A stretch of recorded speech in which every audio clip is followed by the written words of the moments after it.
E hoje eu quero que você abra sua Bíblia, por favor, em Mateus capítulo 6. Mateus capítulo 6 e vamos começar no verso 14. E eu quero dizer que privilégio é estar na Águia da Montanha, amamos vir aqui, amamos Kenneth Gloria Copeland, amamos toda a família Copeland. Você não ama a família Copeland? Amamos Terry, George, eles são realmente amigos muito queridos. E realmente é um privilégio estar nesse grande púlpito hoje. Muito obrigado. Eu agradeço a vocês como igreja por dar suporte ao nosso ministério. Sentimos seu suporte, sentimos seu amor. Isso é tudo para nós. E eu quero dizer obrigado a vocês. Mas hoje eu quero falar sobre deixar sua luz brilhar, tudo bem? E eu sei que hoje é dia de Instituto Bíblico. E eu espero que você tenha vindo com um pedaço de papel, um lápis, uma caneta, algo para escrever. Todos trouxeram algo para escrever hoje? Hoje precisaremos tomar notas porque iremos a um lugar na Bíblia que eu acho que você nunca esteve antes. Estão prontos? Então vamos começar essa noite em Mateus capítulo 6. Desculpe, Mateus capítulo 5, verso 14. Onde Jesus diz: Vós sois a luz do mundo. Eu estou lendo na versão King James. Vós sois a luz do mundo. Uma cidade posta sobre uma colina não pode ser escondida. E hoje, se você tem uma caneta ou lápis, eu quero que você sublinhe a frase uma cidade posta sobre uma colina. Vós sois a luz do mundo. Uma cidade posta sobre a colina não pode ser escondida. Então, no verso 15, Jesus continua o pensamento: nem se acende uma vela para colocá-la sob o alqueire, mas em um candelabro, e ela dá luz a todos que estão na casa. Mas notem que no verso 14 Jesus diz: vós sois o quê? A luz do mundo. E assim como a palavra profética diz, o que a luz faz? Ela brilha melhor na escuridão. Então sabemos que a luz traz iluminação, a luz traz influência, a luz traz orientação. Todos esses são benefícios da luz. Mas então Jesus continua dizendo: uma cidade posta sobre uma colina não pode ser escondida. E eu estudei esse verso. E eu decidi que ia começar a pesquisar sobre esse verso e ver o que descobriria de novo sobre ele. Mateus 5,14 sobre a cidade que é posta sobre uma colina. E o que eu descobri me deixou absolutamente estupefato porque eu nunca tinha encontrado nem ouvido nada como o que eu descobri. Mas quando eu comecei a cavar mais fundo, eu descobri que há evidências abundantes sobre o que eu vou pregar essa noite. Todos sabemos que Jesus cresceu onde? Na cidade de Nazaré. E o pai dele era o quê? Um carpinteiro. E na nossa mente temos uma visão tradicional de Jesus crescendo na cidade de Nazaré, uma cidadezinha pequena. Sabemos que a Bíblia diz: pode alguma coisa boa vir de Nazaré, então deveria ser uma cidade bem ruinzinha. E lá estava Jesus crescendo pouco a pouco, naquela cidade suja e empoeirada. E nas nossas mentes o pai de Jesus era um simples carpinteiro. Mas há um problema com essa palavra carpinteiro. Porque a palavra grega carpinteiro usada naquele tempo não tinha absolutamente nada a ver com madeira. Nada. Não era de jeito nenhum carpinteiro no sentido tradicional da palavra. Mas em vez disso, a palavra carpinteiro era uma palavra específica para descrever um artesão muito habilidoso que desenhava joias, que criava móveis muito elegantes, que era alguém que fazia mosaicos sofisticados, alguém que trabalhava com pedra. E a palavra carpinteiro pode ser usada para descrever um gerente de projeto ou aquele que cuida de canteiros de obras inteiros. Canteiros de obras inteiros. Então, quando a Bíblia diz que José era carpinteiro, em momento algum isso quer dizer que José tinha uma serrinha ou um martelinho e trabalhava nos fundos onde ele batia na madeira. Ao invés disso, ele era um artesão muito habilidoso. E o que é realmente interessante é que a palavra carpinteiro é a palavra exata que descreve homens que cortam pedras como rubis, esmeraldas, homens que incrustam pedras em joias de ouro. Este era um indivíduo muito habilidoso e que recebia muito, mas quando você estuda os escritos dos pais da igreja antiga, e graças a Deus pelos escritores, porque aqueles que escrevem fazem um grande serviço para nós, especialmente pessoas que escreveram nos tempos antigos, são os pais da igreja. 2,5 milhas homens que foram educados, que escreveram muitas informações sobre os eventos da igreja antiga. E um dos pais da igreja antiga deixou registrado que não só José era um habilidoso operário, Mas na verdade ele era o mestre de obras de um canteiro de obras massivo e a construção estava acontecendo na cidade de Séforis. Viram? Vocês achavam que eu ia dizer Nazaré? Mas não havia nada em Nazaré.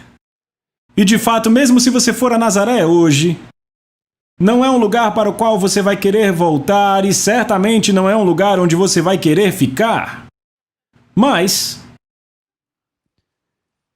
se você mora em Nazaré, e se você anda até o extremo da cidade e olha além do vale, do outro lado do vale, a cerca de 3 quilômetros ou 2,5 milhas adiante, há um monte que se posiciona sobre o resto do vale.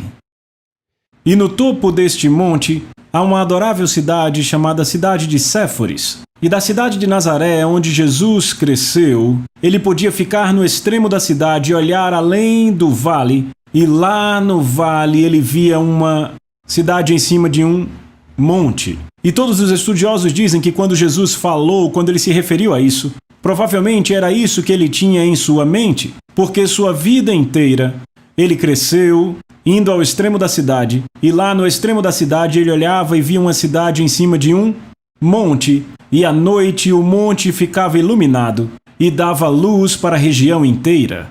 Mas, na verdade, havia mais do que isso. Um homem como José não teria nenhum trabalho na cidade de Nazaré. De que serviria um homem com tais habilidades na cidadezinha de Nazaré? Mas Herodes Antipas havia escolhido aquele pequeno monte no meio do vale como centro administrativo para o seu governo ao norte de Israel e, de fato, ele construiu sua residência e seu palácio ali. E deixe-me fazer uma pergunta. Se Jesus cresceu em Nazaré, uma cidadezinha bem ruinzinha onde não há atividade nenhuma, como poderia Jesus ter toda a experiência que ele tinha? Por exemplo, nas parábolas de Jesus ele falou com conhecimento de causa sobre os ricos. Como os ricos viviam. Jesus descreveu suas roupas. Quando Jesus estava crescendo, ele não via aqueles tipos de roupas em Nazaré. Onde ele via aqueles tipos de roupas? Jesus descreveu mendigos mendigando aos ricos. Onde Jesus viu aquilo, como ele tinha aquele conhecimento? Quando Jesus falou sobre dinheiro, você já notou que Jesus nunca usava pequenas quantidades, mas sempre usava enormes quantidades de dinheiro? E quando Jesus falava dos fariseus sendo hipócritas, a palavra hipócrita aqui ele pegou emprestada do teatro. A palavra hipócrita, na verdade, era a palavra para ator. Bem, então quando Jesus chamou os fariseus hipócritas, na verdade ele estava dizendo: vocês não são nada além de atores em cima de um palco. Vocês não querem dizer nada do que estão dizendo, vocês apenas sabem como atuar. Isso não é nada além de um show. Onde Jesus aprendeu tudo isso? Bem, os pais da igreja antiga nos dizem que José era empregado como um dos homens que ajudaram a construir o centro administrativo de Herodes Antipas. E amigos, eu digo, as pessoas vão a Israel e querem ver o Muro das Lamentações, querem ir a Cesareia, vão para a Galileia. Quase ninguém vai para a cidade antiga de Séforis. Na verdade, eu disse à minha guia, que era uma guia muito experiente com doutorado, eu disse: eu quero ir à cidade antiga de Séforis. Ela disse para mim: Séforis, quem é você? Ela disse: quase ninguém sabe sobre Séforis. Ela disse: na verdade, esta foi a cidade onde Jesus cresceu. Ela disse: todos pensam que Jesus cresceu em Nazaré.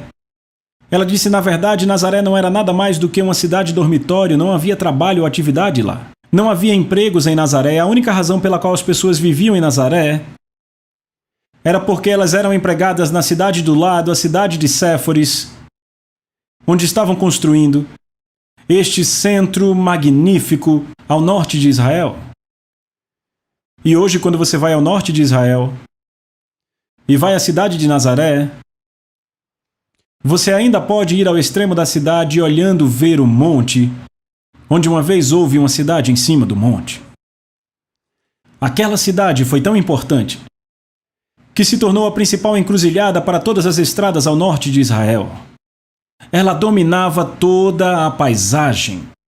Herodes Antipas era um homem de negócios tão magnífico que ele construiu o maior centro bancário do Oriente Médio Ali todo o dinheiro entrava e todo o dinheiro saía da cidade de Séforis e não da cidade de Jerusalém. E de fato havia um grande centro de treinamento de educação e teologia, tão significativo que depois da queda do templo no ano de 70 depois de Cristo, houve um grande êxodo para o norte, para a cidade de Séforis, e viviam na cidade de Séforis. Ainda mais,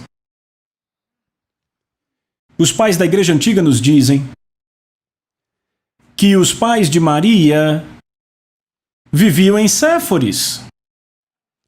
E você se pergunta onde José conheceu Maria? Ele a conheceu no emprego. Ele estava trabalhando em Séforis, supervisionando aquele canteiro de obras fabuloso. E como eu gostaria de pôr todos vocês numa mala e ir para Israel e andar com vocês pela cidade de Séforis. Não havia nenhuma pessoa pobre na cidade de Séforis. Pessoas pobres eram quase inexistentes naquela cidade. Quando você anda pelos prédios antigos e vê as relíquias e os mosaicos que estão nos pisos de casas simples, casas magníficas. E quando você anda por aquela sinagoga que está no coração de Séforis, você vê que aquele não era um ambiente de mente fechada, mas na verdade era um ambiente de mente muito aberta, que estava aberta para a educação, novo aprendizado, novas ideias. E quando você vai ao teatro, o teatro que ainda está lá na cidade de Séforis, um teatro tão grande que acomodava 10.000 pessoas em um único evento. Só isso diz a você o quão radical, o quão de mente aberta e o quão iluminada era a cidade de Séforis. Porque os judeus não gostavam do teatro, nem mesmo havia um teatro na cidade de Jerusalém. Era proibido. Mas na cidade de Séforis, eles tinham um magnífico teatro. 10.000 pessoas de uma vez só, para assistir um evento onde podiam ver os hipócritas no palco. Os atores. Agora eu pergunto. Sabemos que Jesus era o filho do carpinteiro, Marcos nos diz no capítulo 6, verso 3. Sabemos que Jesus trabalhava com seu pai. Sabemos que os avós de Jesus viviam em Séforis. Muitas pessoas não pensam nisso, mas sabe, Jesus tinha avós. Já pensou nisso antes? Ele tinha avós. Você já pensou que Jesus às vezes ia ver seus avós? Ele vivia na cidade de Nazaré e seus parentes viviam ao lado, em Séforis. Era apenas uma curta caminhada, e houve momentos em que eles foram andando para ver o vovô e a vovó, e Jesus ia de Silver Springs, Oklahoma. Ele entrava nos portões daquela magnífica cidade onde imediatamente ele via pessoas ricas, políticos, vestindo roupas distintas. Ele via poucos escravos e poucas pessoas pobres, havia poucos pobres, mendigando, pedindo esmolas aos ricos. Ele andava por todas as bibliotecas e via o homem e todo o seu aprendizado, e o sistema bancário, tudo isso, na cidade de Séforis. E se ele trabalhava com seu pai, Jesus também trabalhava naquele mesmo ambiente. E esta cidade teve um grande impacto na vida de Jesus. Ele não cresceu numa comunidade fechada e de mente pequena. Ele pode ter crescido em Nazaré, mas a grande cidade ao lado foi o ambiente onde ele aprendeu.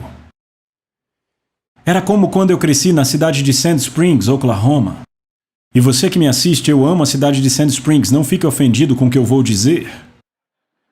Se só o que você tivesse fosse Sand Springs, Oklahoma, você não sentiria que haveria muito destino para a sua vida. Mas se dirigisse até o fim da Estrada Norte e olhasse, lá à distância estava o horizonte, o centro da cidade de Tulsa.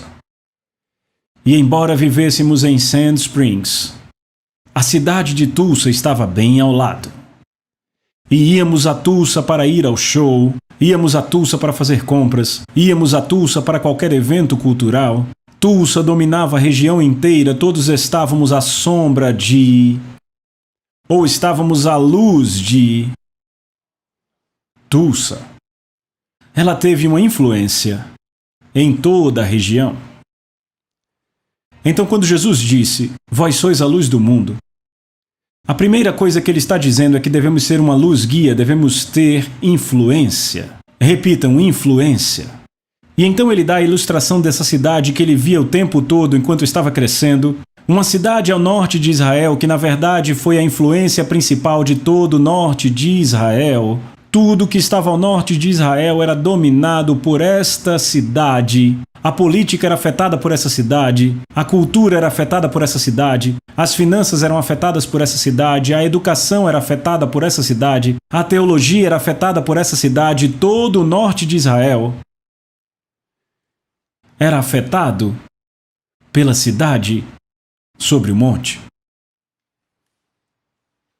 E agora Jesus falando a nós diz: Vocês são a luz do mundo. Uma cidade sobre o monte não pode ser escondida. E da mesma forma que aquela cidade antiga dominou a região inteira, devemos ter uma influência muito profunda no lugar onde trabalhamos.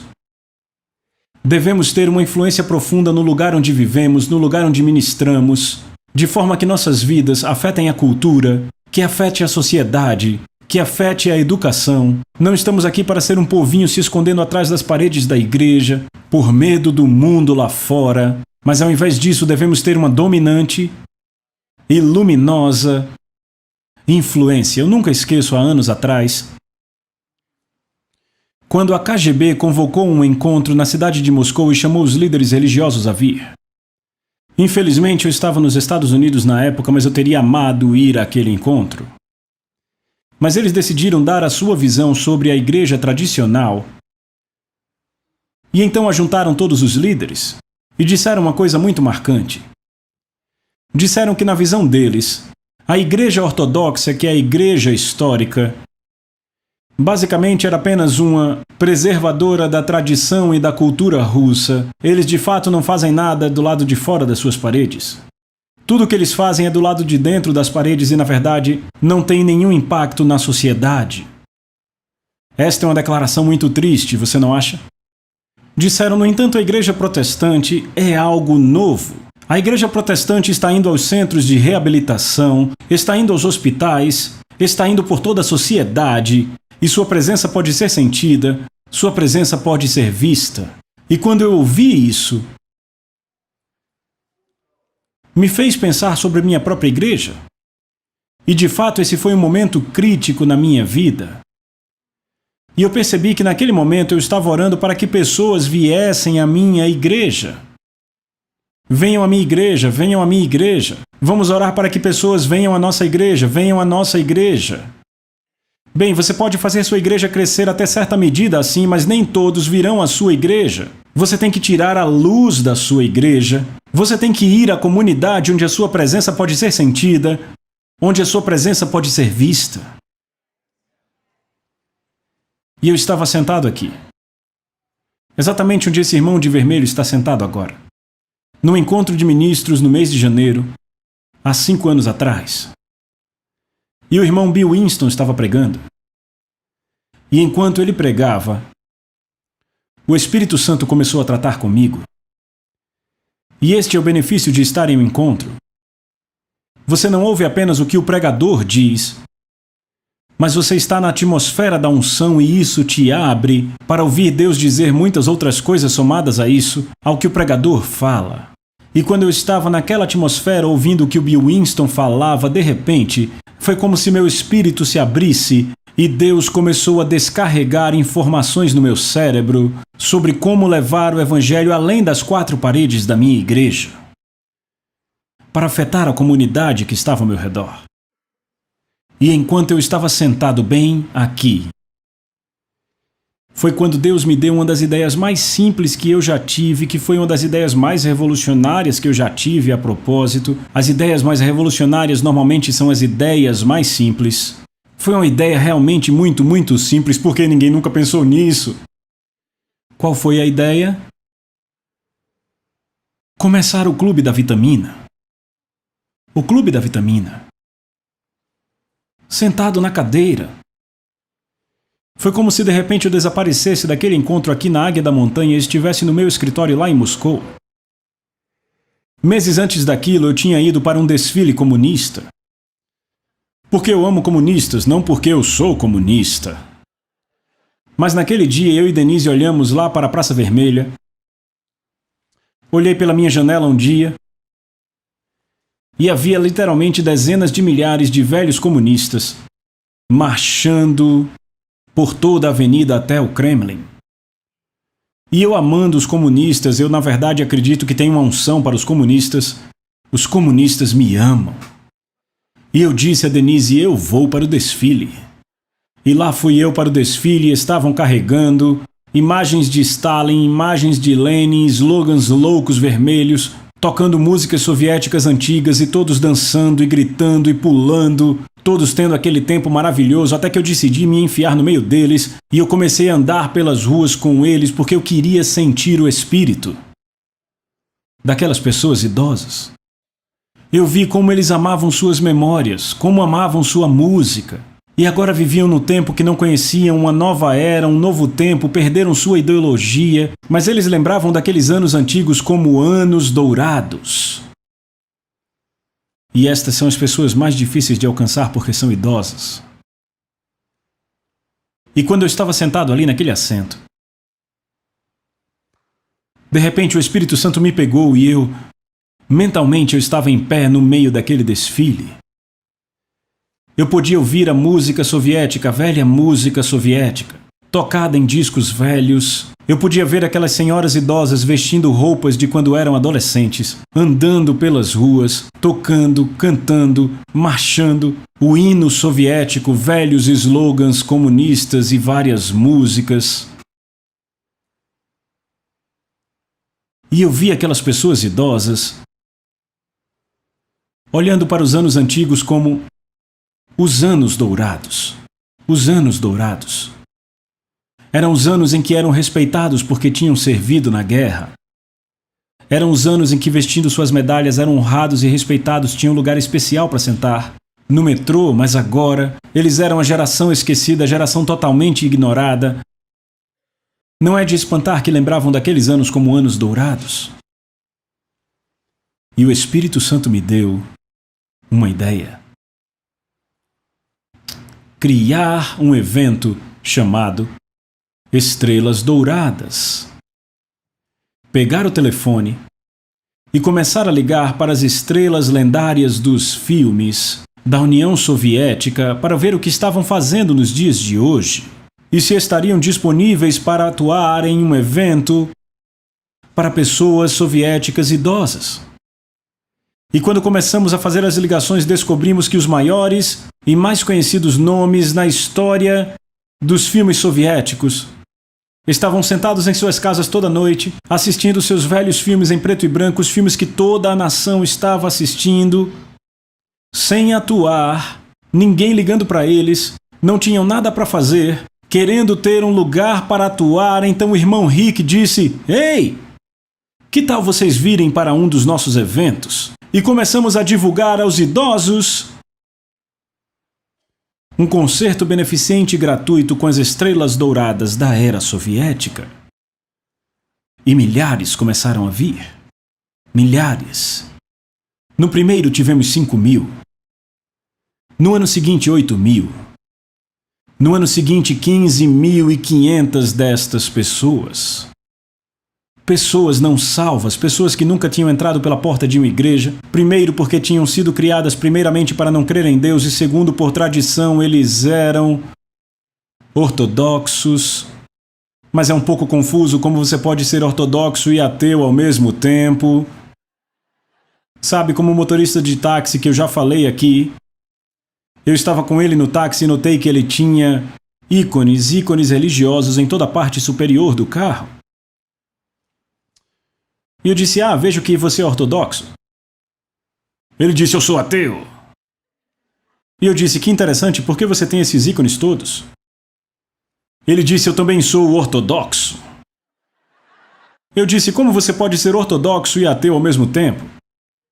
E Deus é testemunha que ele disse: às vezes você crê, às vezes não. E isso ilustra a geração mais velha. Se você cresceu em um ambiente onde lhe disseram que não existe Deus, sem Deus, e você é doutrinado nisso, mas agora é popular crer em Deus. Você não é nascido de novo, mas sabe, por nacionalidade você deve ser ortodoxo. Então você vai para a igreja ortodoxa, acende velas e você ora, mas na verdade você não sabe se tem alguém ali quando você acende uma vela ou quando você se benze. É uma geração confusa. E dizem a eles para não passar nem na porta de uma igreja protestante porque os protestantes são uma seita. Eu podia ficar o dia inteiro na minha igreja orando para eles virem e eles não iriam vir. Se eu vou influenciar essas pessoas, repitam, influenciar, então eu tenho que achar uma forma criativa para levar minha luz além das paredes da igreja. Eu tenho que sair para a sociedade onde eles estão. E milhares começaram a vir. Milhares. E tivemos críticas.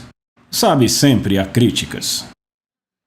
E os críticos diziam, isso é tão pagão, é tão carnal você convidar pessoas não salvas para atuar para todas aquelas massas. Sabe, se essa for a isca, se for a isca que o peixe vai pegar, eu não me importo. Eu apenas quero colocá-los numa grande sala onde posso olhar para a cara deles e começar um relacionamento. E quando eu fiquei diante deles, o que foi realmente marcante foi que o primeiro evento foi o maior evento para idosos que já houve, se tornou um evento tão público, tantas pessoas foram, que o prefeito da cidade perguntou se o seu escritório poderia participar daquele evento. Que quando abrimos o primeiro evento, eu estava no palco e de um lado estava o líder nacional da administração dos veteranos, e do meu outro lado estava um representante do escritório do prefeito, e eu, pastor da igreja, ali parado entre o escritório do prefeito e a administração de veteranos. Ninguém jamais havia endossado nada para mim. Naquele momento eu estava instantaneamente endossado, porque eu estava no meio daqueles dois homens. De repente, confiavam em nós e nossa luz pôde brilhar, e então decidimos que íamos começar o Clube da Vitamina. E você diz, o que é o Clube da Vitamina? Bem, sabem, não é correto se tudo que você faz é entreter as pessoas, amá-las, dar um saco de compras a elas e elas vão para casa e depois para o inferno. Isso só é gasto de dinheiro. Então você tem que achar algum dispositivo para começar um relacionamento com aquelas pessoas de formas que a sua, o quê? Influência, repitam, influência. A sua influência pode ser sentida. Bem, sabíamos que a maioria daquelas pessoas viviam com uma renda mensal de $80. Ei, tente viver com $80. Tente se alimentar com $80 por mês. E alguém pode dizer, são coisas russas, tudo é barato na Rússia. Não, não, não, não, não, não, não, não, não. Moscou é a cidade mais cara no mundo. No mundo. Apartamentos na nossa vizinhança hoje estão sendo vendidos por $3.000 o metro quadrado. É muito, muito caro. Nós não compramos roupas em Moscou, não dá para fazer compras em Moscou. E agora todos aqueles idosos... E a propósito, só para você ter uma ideia, na cidade de Moscou só na cidade de Moscou, há 2 milhões de veteranos vivos da Segunda Guerra Mundial. Apenas em Moscou.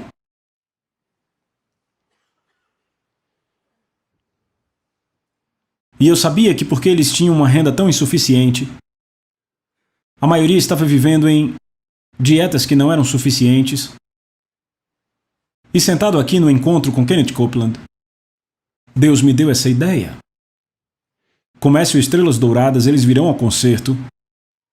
E no concerto convide eles para o Clube da Vitamina. Dê a eles um suprimento de 30 dias de vitaminas, o que quer dizer que aquilo sustentaria por 30 dias. E em 30 dias eles teriam que vir me ver de novo Então começamos o Clube da Vitamina e no Clube da Vitamina demos a eles tudo o que eles tinham na época soviética, demos a eles balé porque na Rússia eles amam balé. Demos a eles ópera porque os russos adoram ópera, especialmente a geração mais antiga. Tínhamos um médico falando para eles sobre pressão sanguínea, como cuidar da sua idade e da sua saúde, como fazer comida com um orçamento curto, e misturado com tudo isso começamos a dar a eles luzes, repitam, luzes. E a partir disso,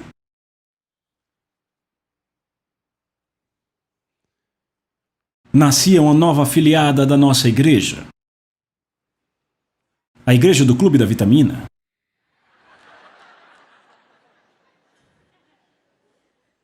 E amigos, eu vou dizer, é surpreendente ir para esse evento todo mês e ver milhares de pessoas, exatamente isso que eu digo, milhares de pessoas. Apenas no mês passado tivemos 5.000 pessoas num avanço que fizemos mensal. Isto é um avanço mensal. 5.000 pessoas são muitas pessoas. Se não tivéssemos nada mais para fazer, aquilo por si só já era um ministério independente. Alguns meses temos 7.000. Só depende de quanto temos para comprar vitaminas naquele mês. Esta é a única limitação que temos. E sabe, aqueles idosos, pessoas preciosas, pessoas que eu amo com meu coração, pessoas que se sentem esquecidas e ignoradas, mas quando vêm aos nossos encontros naqueles momentos, estão vestindo as roupas mais finas que têm. Os homens estão usando suas medalhas da Segunda Guerra Mundial porque eles sabem que este é o lugar onde eles serão respeitados e onde serão honrados. Nós damos flores às senhoras, damos presentes a eles e quando eles saem daquele salão eles estão todos com vitaminas e eles todos agradecem que Rick e Denise Renner caíram do céu para eles. Porque nós os amamos. E este amor nos deu influência. Influência. Agora todos nós temos a habilidade de ter influência. Esse é um exemplo bem dramático, mas você pode ter influência no lugar da sua educação. Você pode ter influência no lugar onde trabalha. Você pode ter influência no seu lar, pode ter influência na sua cidade, pode ter influência na sua nação. E Jesus disse: vocês são a luz do mundo. Vocês devem dar luz nas trevas, devem ser um guia, devem ser a força iluminadora para todos ao seu redor, e então ele dá o exemplo da cidade de Séforis. Uma cidade sobre um monte não pode ser escondida. Se você está fazendo o seu trabalho como Deus planejou, você deve estar tendo uma influência sobre tudo ao seu redor. E então no verso seguinte Jesus diz: nem os homens acendem o quê? Uma vela para pôr debaixo do alqueire. Quando vemos a palavra vela, logo pensamos em uma vela longa e fina como a que usamos hoje, mas isso é um desenvolvimento moderno. No primeiro século, quando Jesus falou esse verso, não havia velas como usamos hoje. Na verdade, todas as velas eram, na verdade, lamparinas. Se você quiser anotar, anote aí. Esta palavra vela deveria ser traduzida como lamparina. Lamparina é a palavra grega luknas, e esta palavra luknas descreve uma lamparina. Eu sempre pensei na lamparina original. Então, em uma das nossas viagens a Israel, vamos muitas vezes ao ano porque temos um grupo de viagem na Rússia. Eu decidi ir a um dos mais finos antiquários em Jerusalém, onde eu poderia comprar uma fina lamparina dos tempos antigos. Eu entrei e disse: Lenny, eu quero comprar uma lamparina. Ele disse: Rick, venha comigo. Então eu fui muito empolgado para os fundos daquele escritório de arqueologia e ele começou a abrir caixa após caixa após caixa e havia lamparinas, centenas e centenas de lamparinas. E quando eu vi todas aquelas lamparinas, eu fiquei chocado porque eram muitas. Ele olhou para mim, começou a rir e disse: você achou que eram raras, não foi? E eu disse: isso tem 2000 anos. Ele disse: Rick, há tantas dessas em Israel. Ele disse: elas eram a única fonte de luz. Desta forma, há milhares, talvez milhões delas. Ele disse: isso não é nada. Você pode cavar em quase qualquer lugar de Israel. e você vai encontrar uma lamparina. E ele começou a pôr as lamparinas na mesa. Lá estava uma lamparina do tempo de Abraão. E lá estava uma lâmpada levítica. E lá estava uma maravilhosa lamparina do tempo de Herodes o Grande, com várias pedras incrustadas nela. E havia uma lamparina grega, uma lamparina bizantina, lamparinas. Aquilo era tão bonito, era tudo o que eu queria, então qual delas eu deveria comprar? Eu não conseguia decidir. Então eu comprei todas. E hoje, quando você vai ao meu escritório na cidade de Moscou, há uma vitrine com lamparinas antigas da terra de Israel. Estas lamparinas cabem na palma da sua mão. Elas são muito pequenas. Elas são muito frágeis. Elas são feitas de barro. Na verdade, se você apertar uma dessas lamparinas muito rápido ou muito forte, você pode esmagar a lamparina bem na sua mão. E se você perdesse a lamparina, não era tão trágico, porque havia milhões de outras lamparinas. Mas havia algo de trágico naquela perda, porque o óleo era muito, muito caro. A lamparina era barata, mas o óleo era muito caro. E então Jesus usa isso como exemplo de quem nós somos. Nós somos as lamparinas. Pergunte a seu vizinho: você sabia que você é uma lamparina? Nós somos as lamparinas. É isso que nós somos. E quantos sabem que nós somos bem quebráveis e que nós somos muito frágeis? E quantos também sabem que se nos reduzirem a minerais, valemos apenas cerca de $20? Mas Deus pôs o seu óleo dentro de nós. E quando o apóstolo Paulo escreveu sobre isso, em 2 Coríntios capítulo 4, verso 7, ele estava tão impressionado que ele escreveu como que maravilhado quando ele disse que nós temos, a palavra grega ekomen, nós possuímos, nós temos como nossa posse, mas nós temos este tesouro em vasos terrenos. Este tesouro que vem da palavra grega tesauros, de onde tiramos a palavra thesauros, que é uma espécie de dicionário com um tesouro de palavras. Usando essa palavra é quase como se Paulo tivesse dito: temos esse tesouro que é inexplicável, indescritível. Não há palavras suficientes para descrever esse maravilhoso, massivo, rico tesouro. Que então ele diz que Deus colocou dentro de vasos de barro. Eu não sei sobre vocês, mas quando eu era um garotinho, amávamos desenhar mapas de piratas. E o X o quê? Marca o lugar. E quando Denise e eu tivemos garotos, estávamos sempre na estrada pregando e tentávamos entreter os garotos no tempo livre. Você poderia ter encontrado o velho irmão Rick numa cafeteria qualquer e o que ele estava fazendo? Desenhando mapas de piratas com meus filhos. E o X sempre marca o lugar. Normalmente, no mundo antigo, se havia um tesouro e um grande tesouro, ele era mantido numa sala do tesouro. Uma sala do tesouro. E se o tesouro era magnífico, a sala do tesouro poderia ser tão grandiosa quanto ele. Por exemplo, se você vai ao Vale dos Reis no Egito, ao lado do rio Nilo, e se você anda pelos longos túneis do Vale dos Reis, onde os faraós estão enterrados, suas câmaras dos tesouros, as próprias câmaras, embora hoje elas não contenham mais seus tesouros, só as câmaras são marcantes, são trabalhos de arte, incrustadas por anos e anos e anos e anos, lugares magníficos que eram então cobertos de rocha, cobertos de lama e de areia e escondidos para que o tesouro não fosse tocado. Quando você vai à cidade de São Petersburgo, na Rússia, e você vai aos salões onde guardam as joias, os próprios salões são como câmaras de tesouros.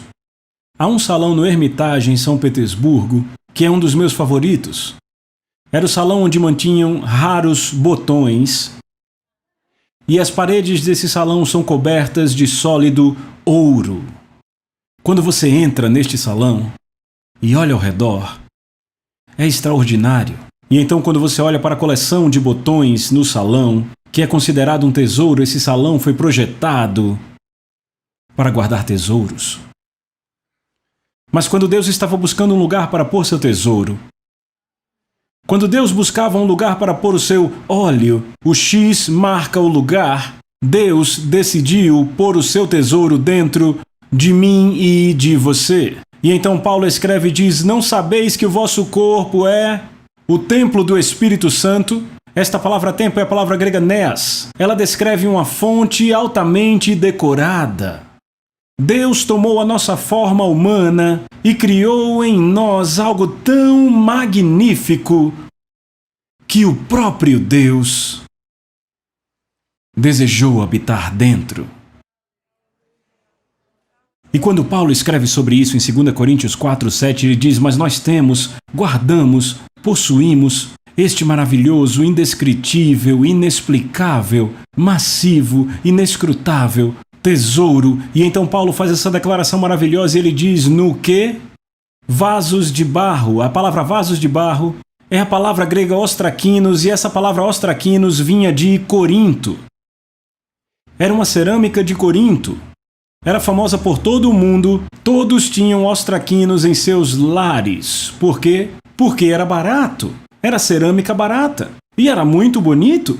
Era feito em Corinto, ostraquinos era o nome da cerâmica. E todo mundo, por todo o Império Romano, por todo o Império Grego, queria ostraquinos para a sua casa, porque era muito, muito barato de fazer, mas era altamente decorado, era muito bonito. Mas se você acidentalmente batesse em uma e caísse da mesa, caísse no chão, não seria grande perda, porque aquilo era barato.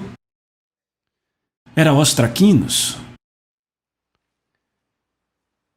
E esta é a palavra que Paulo usa para descrever eu e para descrever você.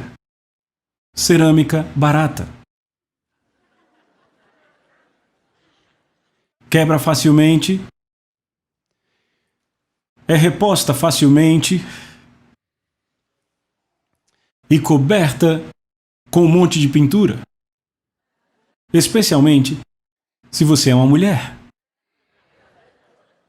O que estão tentando fazer, meninas? Tentando consertar seu rosto coberta de cosméticos com decoração. Por que tentamos vestir a nós mesmos? Porque sabemos que se você remover todas essas roupas, é bem marcante o que há ali embaixo. E pensar que Deus iria querer viver nisso.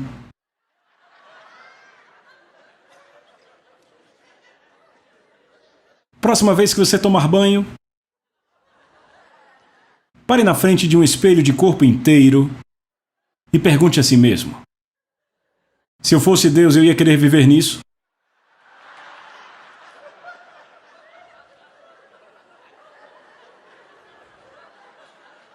Você não acha que isso é muito marcante, que Deus vive dentro de nós? A maioria de vocês nem gosta de si mesmo. Você tenta se consertar, se mudar, se cobrir, mas Deus escolheu pôr o óleo do Espírito Santo dentro de nós. Nós somos as lamparinas e dentro de nós está o precioso óleo do Espírito Santo. E eu digo a vocês, amigos, nada trará mais significância para a sua vida do que quando você coloca o pavio bem fundo no óleo e se torna tão saturado com o Espírito de Deus que você começa a queimar uma luz que brilha e brilha e brilha, e através de toda a sua fraqueza e humanidade, você começa a fazer a diferença na vida de outras pessoas. Isso é o óleo que transforma você e te dá um propósito e te dá relevância nesta vida. E se você tentar ter relevância sem aquele que está dentro de você, você será como uma concha vazia, nunca é suficiente, você nunca faz o suficiente, mas é porque não é suficiente, é o óleo que está dentro que te dá a habilidade de ter influência. Repita: influência. E Jesus diz: nem os homens põem luz numa lamparina e a põem debaixo do quê? Debaixo do alqueire. Por anos isso me incomodou. O que por Deus é um alqueire? E eu procurei a palavra grega. É a palavra modios. Esta palavra alqueire descreve um recipiente sólido de barro. Um recipiente sólido de barro que eles usavam para pegar grão. De fato, era uma medida para grãos, mas era completamente sólido para que nenhum grão caísse dele. Bem, se você pegar uma vasilha sólida e colocar no topo de uma lamparina, o que acontece com a lamparina? Isso vai sufocar a luz. Ouça com atenção, porque é isso que o diabo tem feito com muitos. Muitos aqui, assim que foram cheios do Espírito Santo, estavam cheios de óleo. Seu pavio tinha ido tão fundo na vida de Deus, você estava saturado, estava encharcado com óleo, você estava queimando a luz, começando a fazer a diferença. E de repente algo aconteceu para sufocar você, para amenizar. Pode ser que você tenha entrado na igreja errada. Algumas igrejas não têm oxigênio. Em algumas igrejas não há a experiência, não há como experimentar. Não há habilidade nem de usar os seus dons, nem de crescer. Assim elas se tornam ambientes sufocantes. Eu vou dar um exemplo da minha vida. Quando eu tinha 17 anos de idade, eu escrevi meu primeiro livro. 17 anos. Eu fui cheio do Espírito Santo aos 14 anos, eu tive uma visão, eu vi o meu futuro. Na verdade, Jesus veio até mim e falou sobre a minha vida. Desde os 14 anos eu sabia que eu tinha uma chamada apostólica para a minha vida, mas sabe, com 14 anos você não pode dizer isso às pessoas. Eu só tive coragem de dizer isso nos últimos anos. Mas eu sabia que eu era chamado para escrever. 17 anos de idade, eu fui para a universidade estudar jornalismo.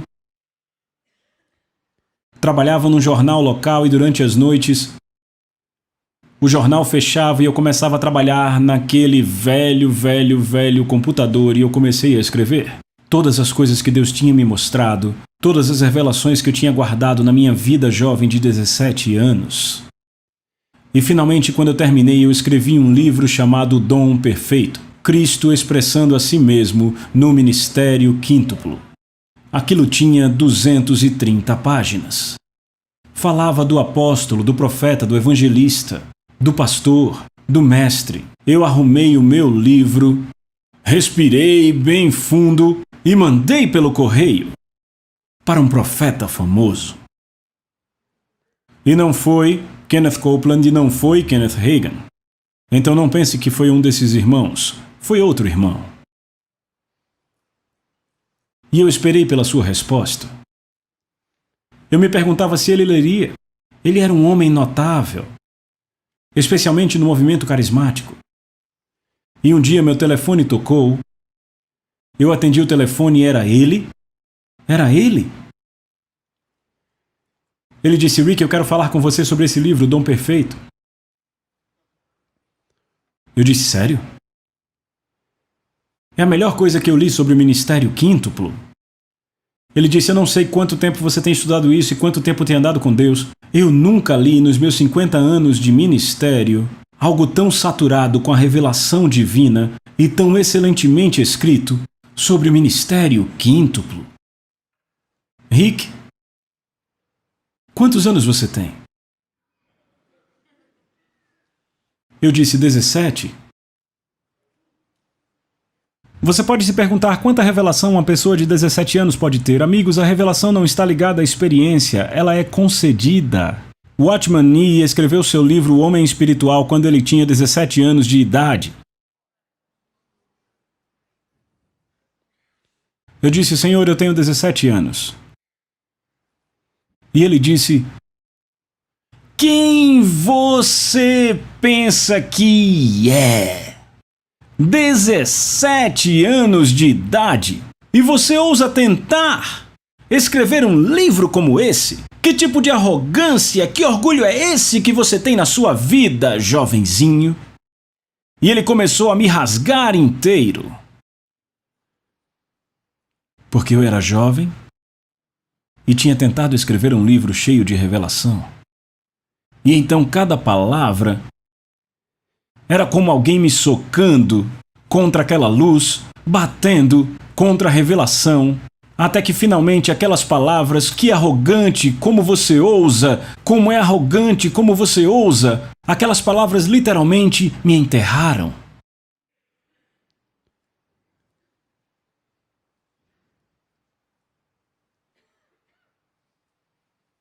E eu destruí todas as cópias daquele livro.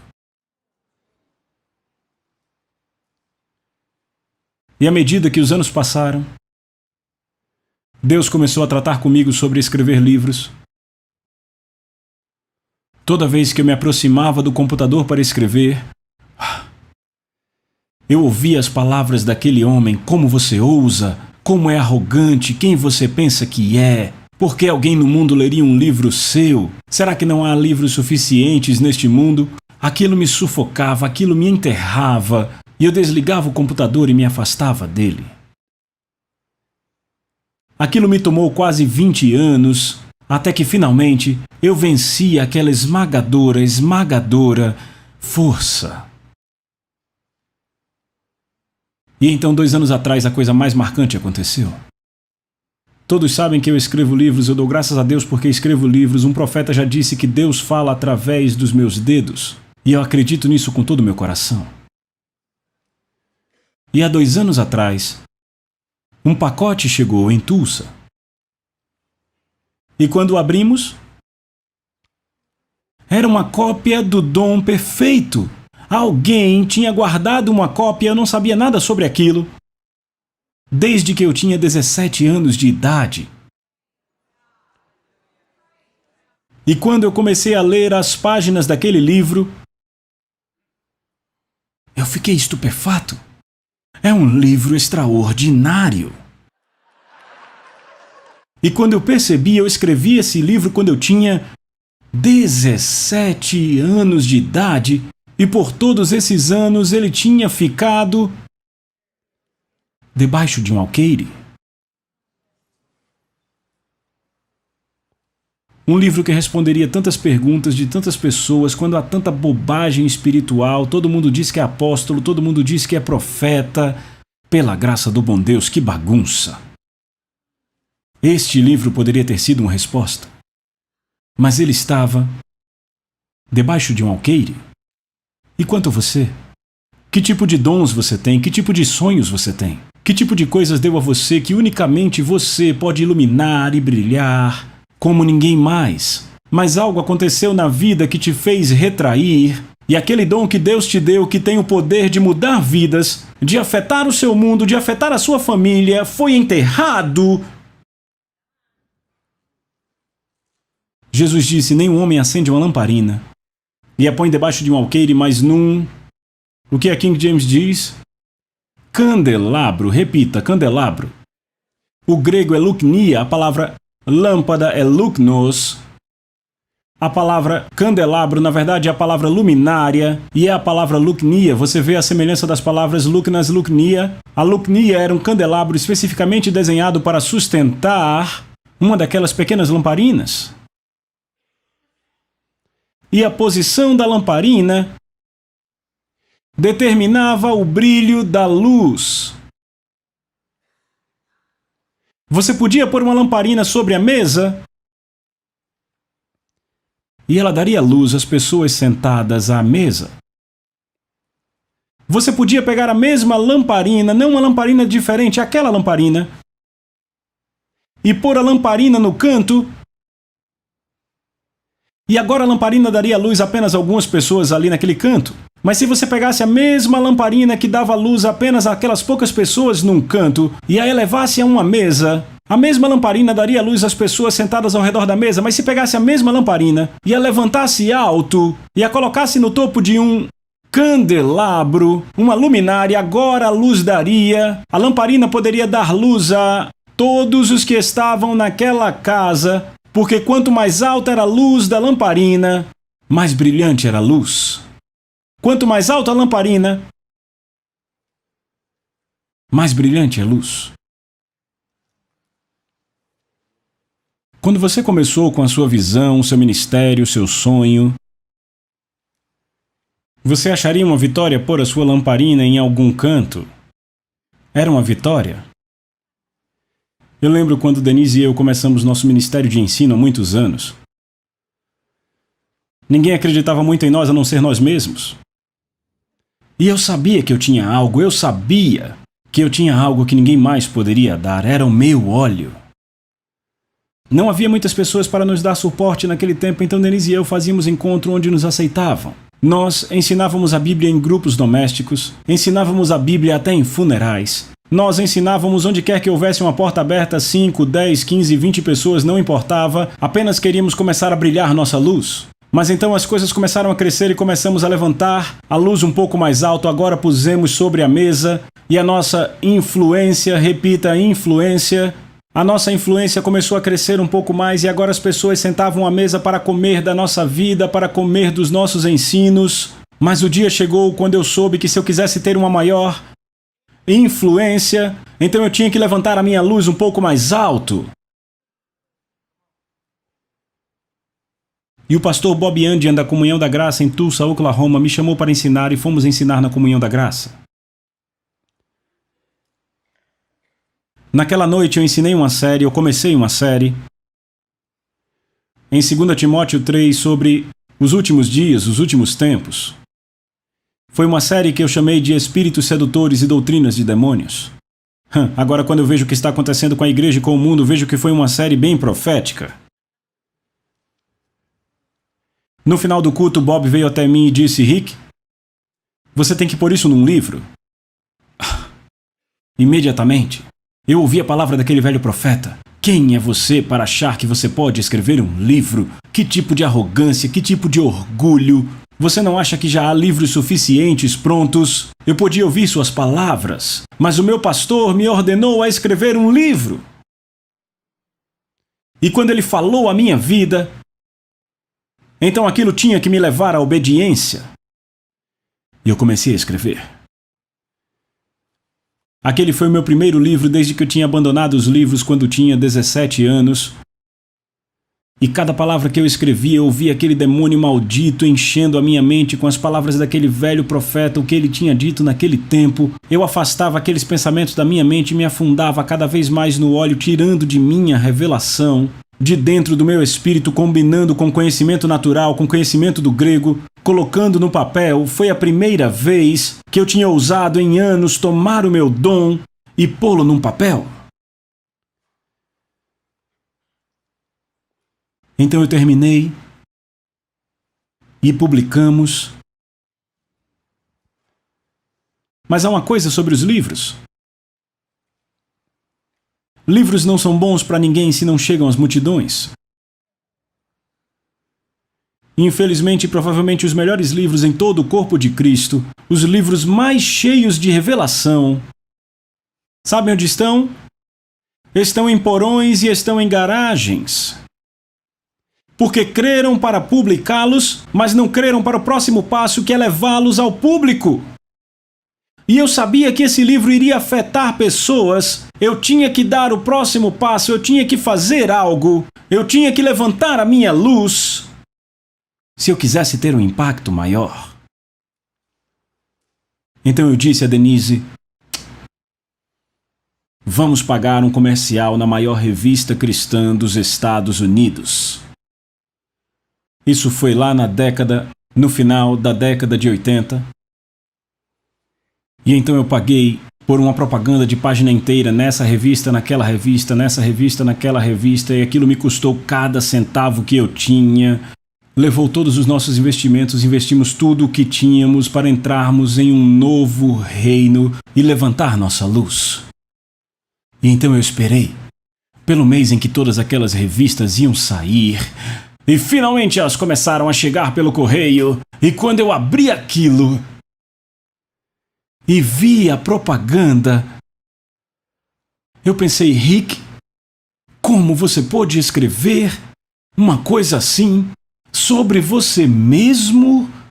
O título dizia: O livro pelo qual você vinha esperando. E eu lembro de pensar comigo mesmo: que arrogância! É o seu primeiro livro e você diz a todo o corpo de Cristo que eles estavam esperando por esse livro? Eu queria me esconder na mesa, eu queria ir para debaixo da cama, eu estava me sentindo tão humilhado por ter sido tão ousado. E então uma coisa maravilhosa começou a acontecer. O telefone começou a tocar e a caixa de correio cheia todo dia. Nos primeiros 30 dias, a tiragem completa do livro acabou, foi um livro aclamado pela crítica, os maiores distribuidores da época elogiaram, virou um best-seller em 30 dias. Tivemos que imprimir mais, imprimir mais, imprimir mais, imprimir mais, e a propósito, quando você escreve um best-seller, nada te incentiva mais a voltar ao computador e começar a escrever de novo. Eu comecei a escrever meu próximo livro, e o próximo livro foi um best-seller, e o próximo livro, e o próximo livro, e hoje, milhões dos meus livros por todo o mundo. Mas podiam estar na garagem. Eu tive que tomar uma decisão de levantar minha lamparina. Eu estou prestes a concluir, mas tenho que dizer: os pregadores mais dotados do mundo não são aqueles que você vê na televisão.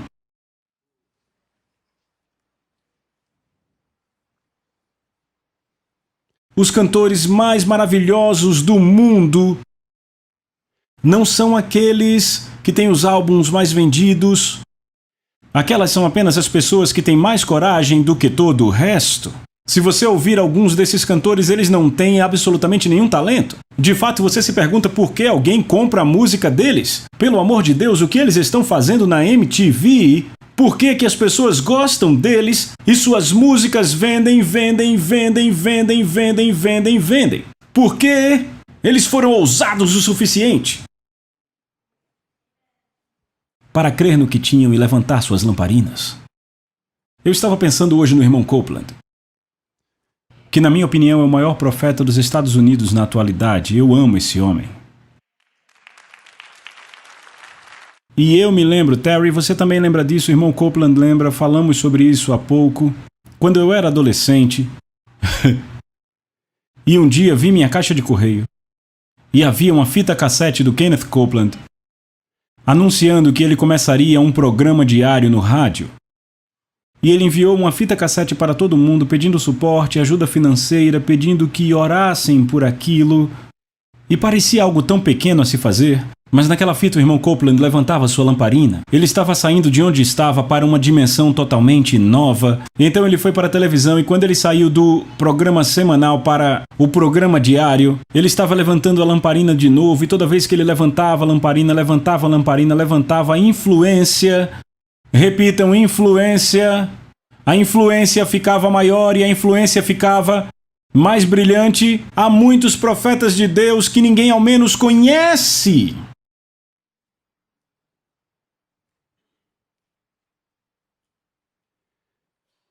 Porque estão sentados em suas casas com falsa humildade.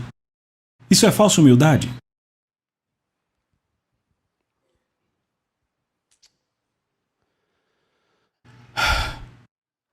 Jesus, eu vou ficar aqui sentado te ouvindo, Senhor. Oh, Deus. Deus, eu tenho tanta revelação. Sim, isso vai fazer muito bem a você, a essa cadeira e a essas 4 paredes. Você pode sonhar o dia inteiro com o impacto. Você pode sonhar com a influência. Você pode sonhar, você pode fantasiar. Mas se você não sair do lugar, der um passo de fé e fizer algo para levantar sua luz,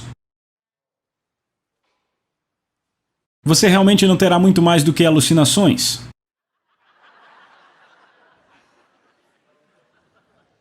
De alguma forma, os céus vão se abrir, um raio, um relâmpago vai descer e vindo do nada, eu vou aparecer em rede nacional. Não é assim que acontece. Não é assim que acontece.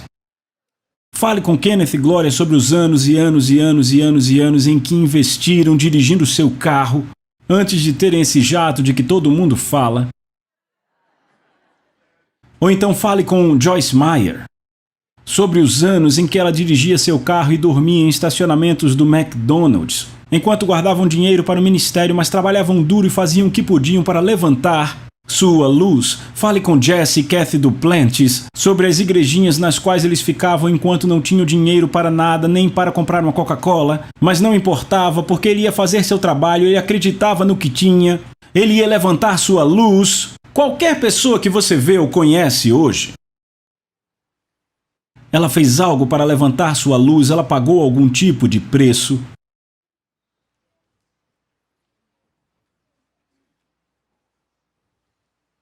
Eu sei por mim mesmo que eu não sou o melhor. Eu sei disso, eu me conheço, eu vivo comigo.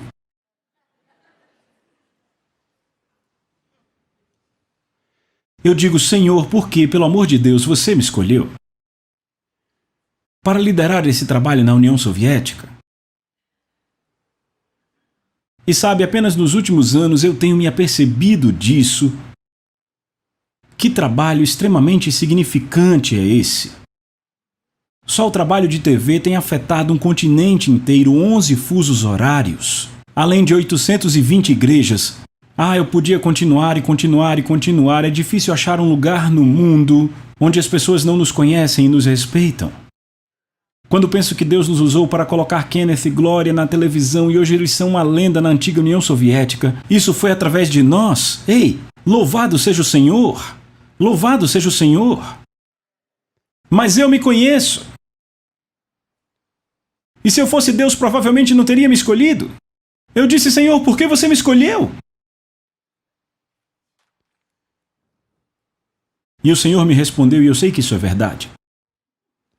Ele disse, porque eu sabia que você teria coragem de fazer tudo o que eu pedisse a você. Sabe, às vezes apenas é preciso coragem. Coragem e glória andam juntas. Repitam, coragem e glória. Se você não pegar a sua lamparina e a levantar um pouco mais alto,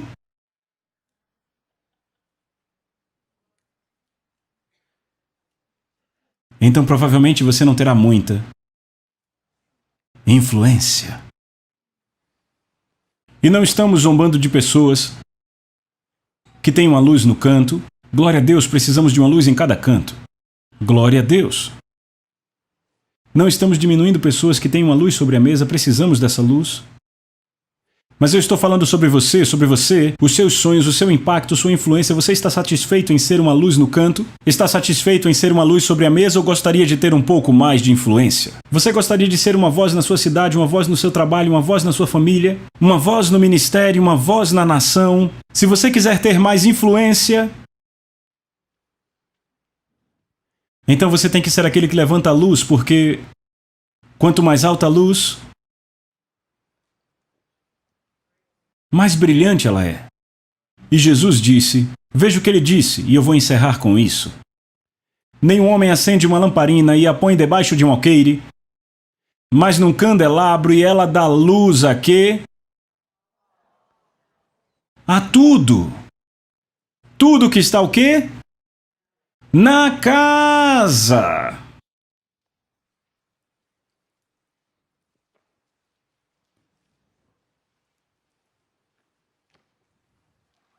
E como eu me lembro da Denise, 1991, nos mudamos para a União Soviética e graças a Deus nos mudamos para a União Soviética. Eu fico muito feliz de termos tido essa honra. Denise e eu fomos convidados para pregar no encontro que ia acontecer num estádio nacional de hóquei.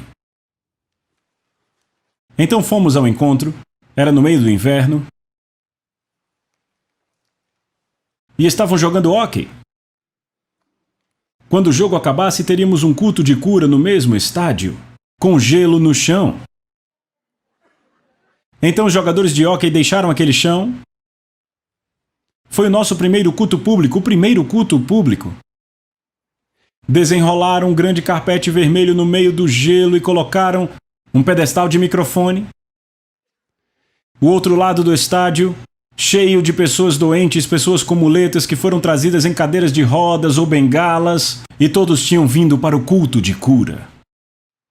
E me pediram para andar por aquele carpete vermelho no meio do gelo, e estava tão frio porque o aquecimento ainda não havia sido ligado. Era como se eu estivesse num refrigerador. Eu nem conseguia sentir meus pés, porque eu estava ali em cima daquele carpete fino, sobre o gelo, pregando sobre o poder de curar de Deus. Então, ao final do culto, os doentes começaram a vir à frente para a cura. Você deveria vê-los com as suas muletas, suas bengalas andando pelo gelo.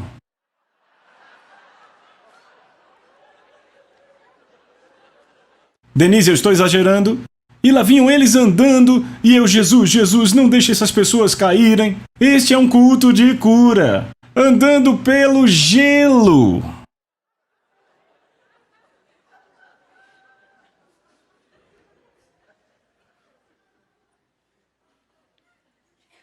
E então alguém trouxe uma câmera de vídeo caseira.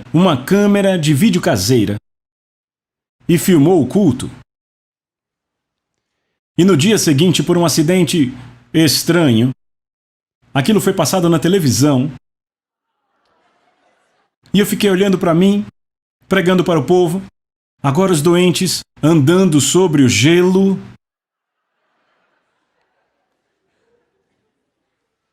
E enquanto eu estava sentado ali ao lado da Denise, o Espírito Santo me disse: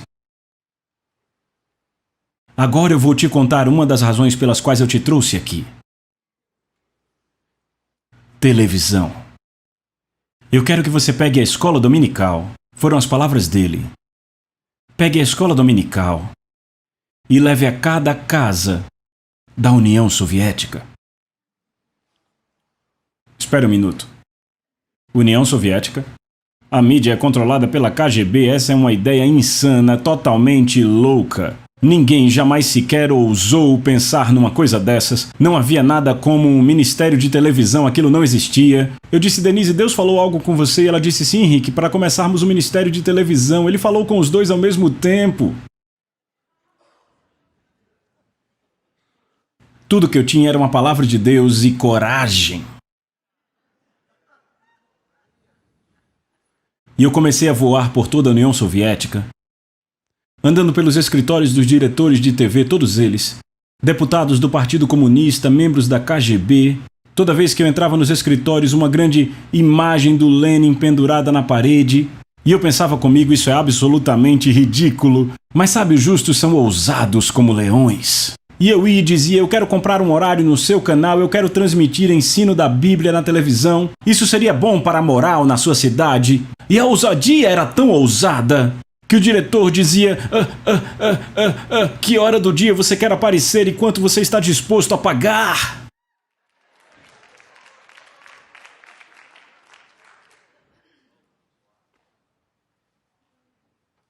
E por todos esses anos, somos transmitidos. Eu sei por mim mesmo que eu não fui a primeira pessoa com quem Deus falou. Deus falou com muita gente para começar o ministério de TV. Eu fui o primeiro que teve coragem de fazer. Deus estava procurando alguém que estivesse interessado em levantar a luz.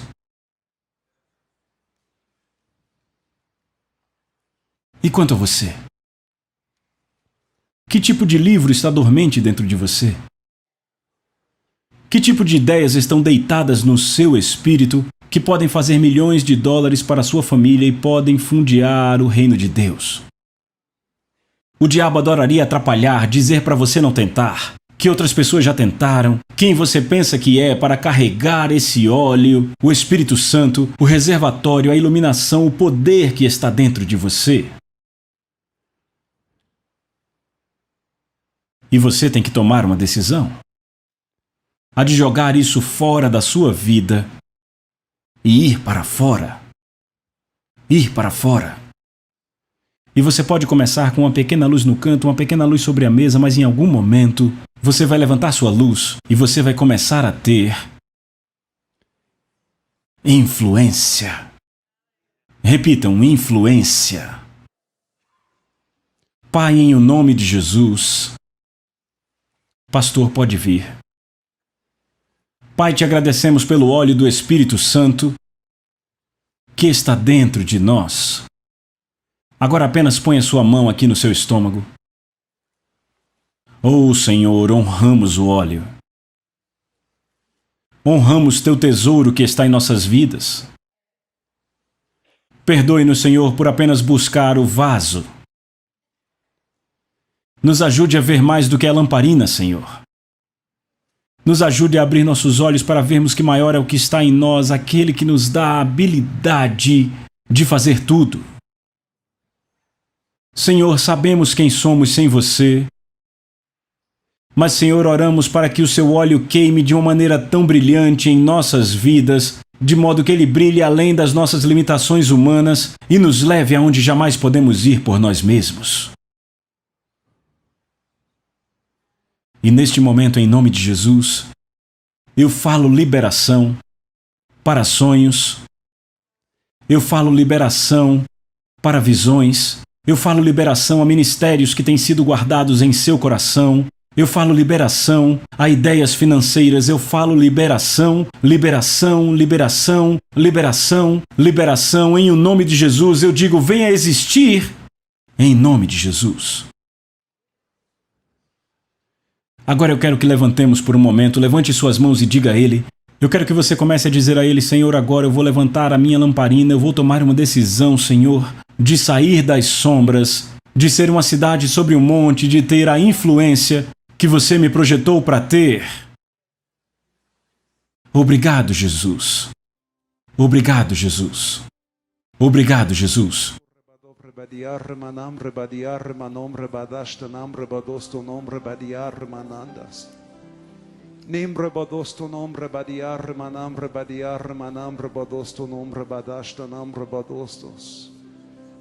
Obrigado, Jesus, obrigado, Jesus, obrigado, Jesus, obrigado, Jesus. Obrigado, Jesus. Comece a adorá-lo pela sua liberdade. Comece a adorá-lo pela liberação deste óleo, pela liberação desses dons. Obrigado, Jesus. Aleluia, Senhor. Aleluia, Senhor.